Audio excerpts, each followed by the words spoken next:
Alright, so I don't know if anyone's seen the movie Midsummer, but it's actually on Prime, and it's fucking brilliant. It's the guy who directed Hereditary. It's kind of like a Wicker Man influence, like the same way Hereditary was really influenced by Rosemary's Baby. This is definitely influenced by the Wicker Man, where, you know, there's a cult, and it's just the overall ambiance and like just the tension and like what they managed to pull off in broad daylight, because you don't see that often. You don't see a full-on like horror movie uh, just with the sun shining the entire time. Yeah, I suppose The Wicker Man, which is why I say that.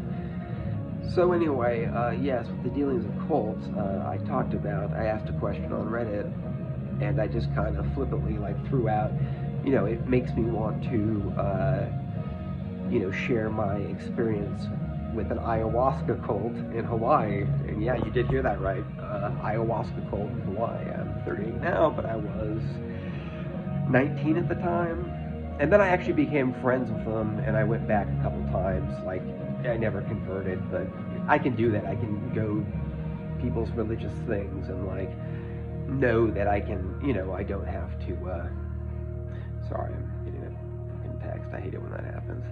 Okay, I'm stalling, wasting time. Okay, so what was it like? It's kind of like Sunday school on acid. It actually really freaked me out the first time. Everybody wears white. You are required to wear white. The males sit on one side, the females sit on one side. Take that how you will. I'm just describing the ritual that they do and what I experienced. This is the way they do it.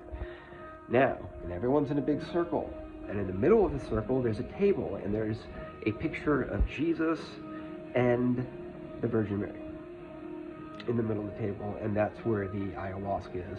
And it's basically like communion. Everybody gets up, lines up, and it takes their shot, and then they get dosed. And they sing hymns in Portuguese, because this is where this originated, and they call it Santo Daime.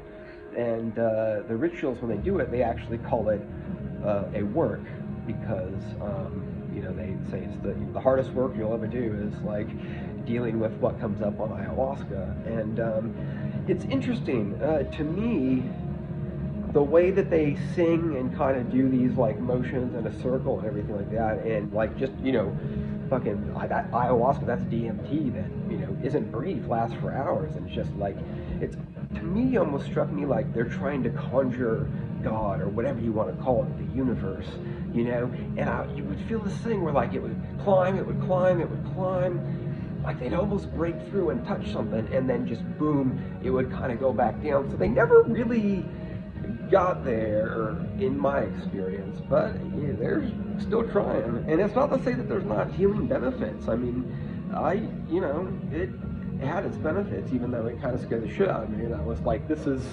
because I grew up in a Christian school, the whole hell, all that shit, evangelical, mom, Christian upbringing. So, it wasn't exactly, especially at 19, kind of as I got older, that's why I say when I went back, I could kind of appreciate where they were coming from and like take part and be like, okay, there are benefits to this. And I know ayahuasca has become more mainstream now, where you can even find it like in the country. But at the time, I mean, Jesus Christ, this is like 19 years ago. Yeah, I was 19, and it's been like, so yeah, ayahuasca, like people weren't talking about it. I don't think many people even heard about it. So. You do get the nausea, you do throw up. I thought it was cool that they actually would pass around a joint and call it Santa Maria. So they got all these great names. But it's weird that because it was in Hawaii that they sing the hymns in Portuguese. Because like we don't speak Portuguese. You know what I mean? Like why they don't just translate, because I don't speak Portuguese, so I just had to like, and then it's like church where like they're singing hymns and you have someone like holding the paper and pointing to it and like sing along kind of thing. And like if you cross your arms, you have to stay open. You have to have your arms down and your legs down, and just be sitting so you're open. There's no blockage, which maybe there's something to energy and all that shit. So anyway, I was having trouble breathing. I had like my hands kind of like, crossed. Sorry, I should have just set this camera on something so I didn't have to hold it. And somebody came. They have somebody who like is like fucking deacon or something who watches over the ritual. So like the whole time when this is going on, you're tripping, you just feel some dude in the background fucking staring you down, and it's really uncomfortable. But yeah, anytime I would do something that like was out of line, somebody would fucking come and tap me on the shoulder.